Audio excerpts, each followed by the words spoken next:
Hey everyone, welcome back to my YouTube channel. In today's video, I'm going to show you things you could start implementing and changing on your Etsy store to make 1,000 to 2,000 sales on Etsy every single year. Now, this video is for anyone out there starting on Etsy, or maybe you have an old store that you want to revive and increase your Etsy sales. So if that's the case, make sure that you watch all the way till the end. Now, if this is your first time visiting my YouTube channel, don't forget to subscribe today. Don't forget to show me some love by liking this video. And don't forget to leave a comment below if you learned something new.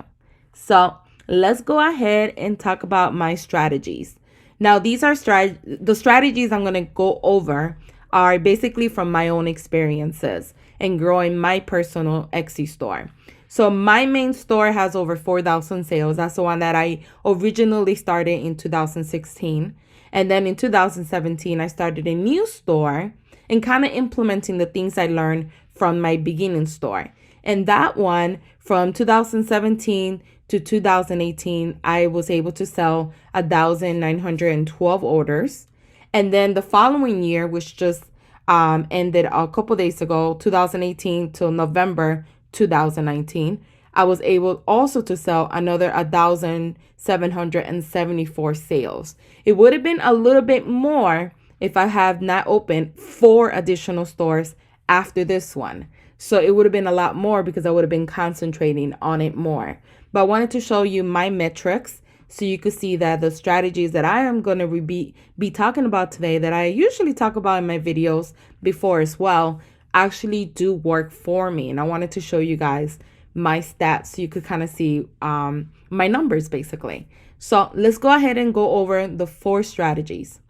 The first one is replace old listings that are dead. So this is what I'm doing with my main shop right now. I'm trying to revive it. I'm trying to increase my sales, and I'm trying to go back and be very critical. I'm looking at my listings and I'm saying, wow, I did this in 2016. I thought it looked great. I thought it was the bomb. I'm looking at it now and I'm realizing, okay, my graphic design or my creative eye has improved a lot. So there are going to be some listings that you originally did, whether it's photography or whether it's your work, that you might second guess now. And you might look back and say, it don't look that great anymore. I thought it looked great back then, and maybe back then it was your best job, right?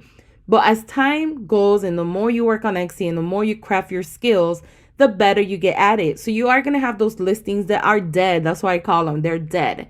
This is an example of a stat of a listing that I have since 2017.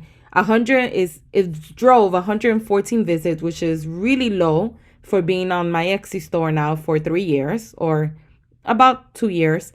It also gave me a total views of 166 and 0 sales. So this particular listing has no sales at all.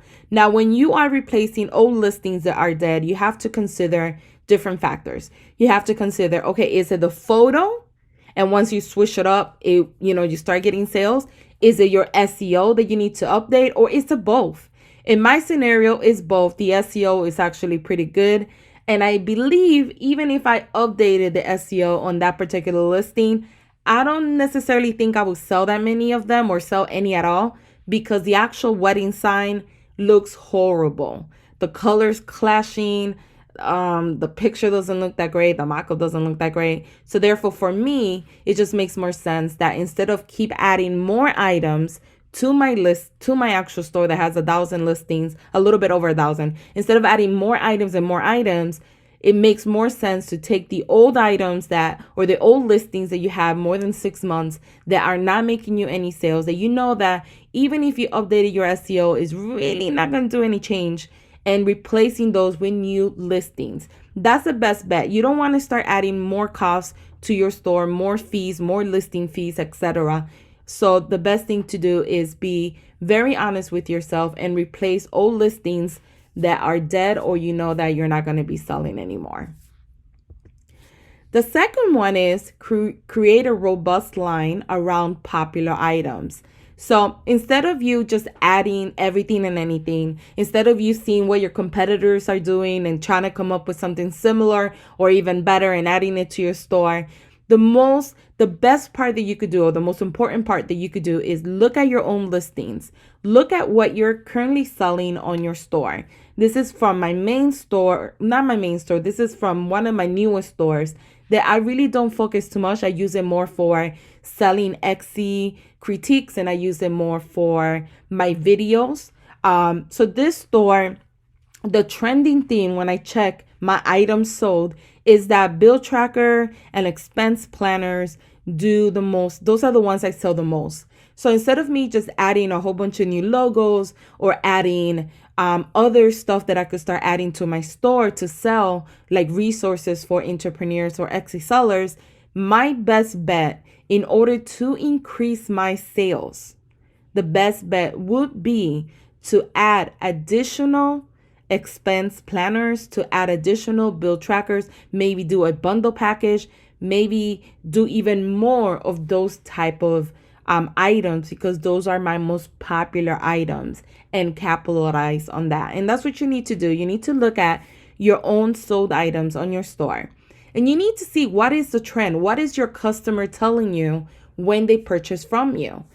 And then from there, you're able to see, okay, everyone is buying this particular sign with these flowers, or these particular signs that have quotes, or these particular signs that are wall art, depending on your niche, right? Or everybody's buying these type of headbands, or everybody, majority of people are buying these type of knitted sheets, or whatever you sell, and kind of look at what is the most popular things in your store, and then create a robust line around those popular items. So start creating more of those items, start creating matching items or similar items, and you will see an increase in sales because your audience is already telling you what they like.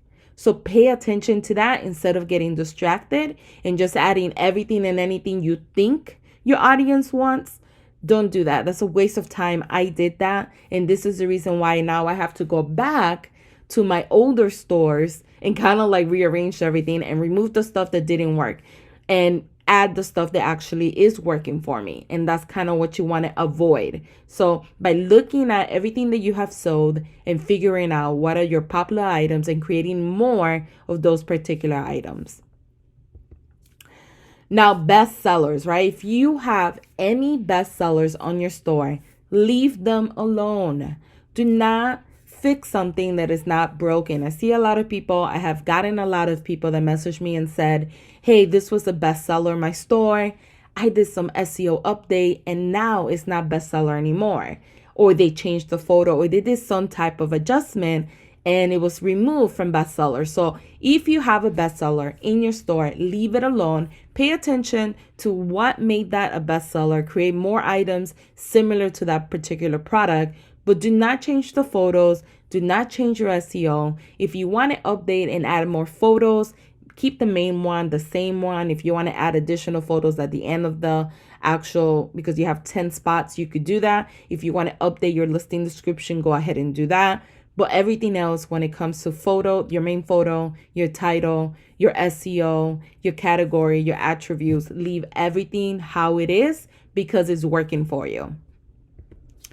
Now, this one I talked about a few days ago, and this is really, really important. If you really want to take your business and scale it to the next level and really grow your business like I did this one particular store that I just showed you, it's all about adding listings on a regular basis. It doesn't matter the amount. You could do 10 per month. You could do 5 per month. You could do 20 per month. The goal is to add it in a continuous basis.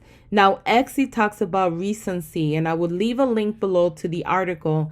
And Etsy's algorithm looks for stores that constantly is listing a new listing on a regular basis.